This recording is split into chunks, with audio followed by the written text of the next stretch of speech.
अस्सलामुअलैकुम वरहमतुल्लाहि वबरकातुहू।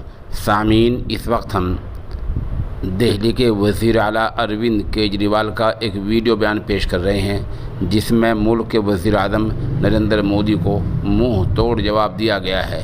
आप भी सुने और महसूस हों। पहले मैंने सुना कि ये कहा गया है कि अगर जनता को फ्री सुविधाएं दी जाएंगी तो इससे देश को नुकसान होगा, इससे टैक्स पेयर जो देश को टैक्स देते हैं उनके साथ धोखा होगा। मुझे लगता है कि टैक्स पेयर के साथ धोखा तब होता है जब उनसे टैक्स लेके और उस टैक्स के पैसे से अपने चंद दोस्तों के बैंकों के कर्जे माफ किए जाते हैं। तो टैक्स पेयर देखता है, सोचता है यार पैसा तो लिया था मुझसे और ये कह के लिया था कि आपके लिए सुविधाएं बनाएंगे, और मेरे पैसे से अपने दोस्तों के कर्जे माफ कर दिए। पूरे देश का टैक्स पेयर धोखा महसूस करता है। टैक्स पेयर देखता है कि यार मेरे से तो टैक्स लिया, पूरे देश के अंदर खाने पीने की चीजों पे जीएसटी लगा दिया, दूध पे जीएसटी लगा दिया, छाछ पे जीएसटी लगा दिया, दही पे जीएसटी लगा दिया, और अपने दोस्तों के बड़े बड़े अमीर दोस्तों के टैक्स माफ कर दिए, उनको टैक्स में रिलीफ दे दिया, रिबेट दे दिया टैक्स के अंदर बड़े बड़े लोगों को। तो एक आम आदमी सोचता है यार हमसे तो धोखा हो गया। तो टैक्स पेयर के साथ धोखा इससे नहीं होता कि हम उनके बच्चों को अच्छी और फ्री शिक्षा देते हैं। टैक्स पेयर के साथ धोखा इससे नहीं होता कि हम देश के लोगों का फ्री में अच्छा इलाज कराते हैं।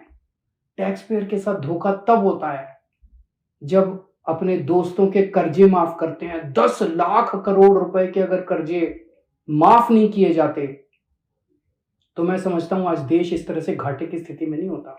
हमें दूध दही के ऊपर जीएसटी लगाने की जरूरत नहीं पड़ती। पर ये मुद्दा अच्छा उठा है और मेरी ये मांग है कि देश के अंदर रेफरेंडम कराया जाए। एक रेफरेंडम ये कराया जाए, लोगों से पूछा जाए कि भाई आप टैक्स देते हो, इस देश का गरीब से गरीब आदमी भी टैक्स देता है जीएसटी की तरीके, बाजार से कुछ खरीद के लाता है उस पर जीएसटी देता है। देश के अंदर ये रेफरेंडम कराया जाए, क्या सरकारी पैसा एक परिवार के लिए इस्तेमाल होना चाहिए? एक पार्टी है जो चाहती है कि सारा सरकारी पैसा एक परिवार के लिए इस्तेमाल हो। जनता से पूछा जाए क्या सरकारी पैसा एक परिवार के लिए इस्तेमाल होना चाहिए? दूसरा मॉडल है, दूसरी विचारधारा है, क्या सरकारी पैसा कुछ चंद दोस्तों के लिए इस्तेमाल होना चाहिए? और तीसरा, क्या सरकारी पैसा इस देश के आम लोगों को सुविधाएं देने के लिए, अच्छी शिक्षा, अच्छे स्कूल, अच्छे अस्पताल, अच्छी सड़कें बनाने के लिए इस्तेमाल होना चाहिए? इस देश के अंदर एक रेफरेंडम होना चाहिए। ये जो एक माहौल बनाया जा रहा है कि जनता को फ्री की सुविधाएं देने से देश को नुकसान होगा, फिर सरकार का काम क्या है? अगर जनता को जितना टैक्स लेती है उससे जनता को ही सुविधाएं नहीं देंगे और सारी सुविधाएं अपने दोस्तों को देंगे, ये तो धोखा हो जाएगा।